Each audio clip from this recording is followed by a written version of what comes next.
جان رکھو کہ دنیا کی زندگی محض کھیل اور تماشا اور زینت و آرائش اور تمہارے آپس میں فخر و ستائش اور مال و اولاد کی ایک دوسرے سے زیادہ طلب و خواہش ہے۔ اس کی مثال ایسی ہے جیسے بارش کہ اس سے اگنے والی کھیتی کسانوں کو بھری لگتی ہے، پھر وہ کھیتی خوب زور پر آتی ہے،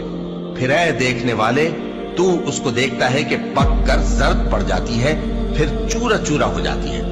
اور آخرت میں کافروں کے لیے عذاب شدید اور مومنوں کے لیے اللہ کی طرف سے بخشش اور خوشنودی ہے۔ اور دنیا کی زندگی تو دھوکے کا سامان ہے۔ بندو اپنے پروردگار کی بخشش کی طرف اور جنت کی طرف لپکو جس کا عرض آسمان اور زمین کے عرض کا سا ہے، اور وہ ان لوگوں کے لیے تیار کی گئی ہے جو اللہ پر اور اس کے پیغمبروں پر ایمان لائے ہیں۔ یہ اللہ کا فضل ہے، جسے چاہے عطا فرمائے، اور اللہ بڑے فضل کا مالک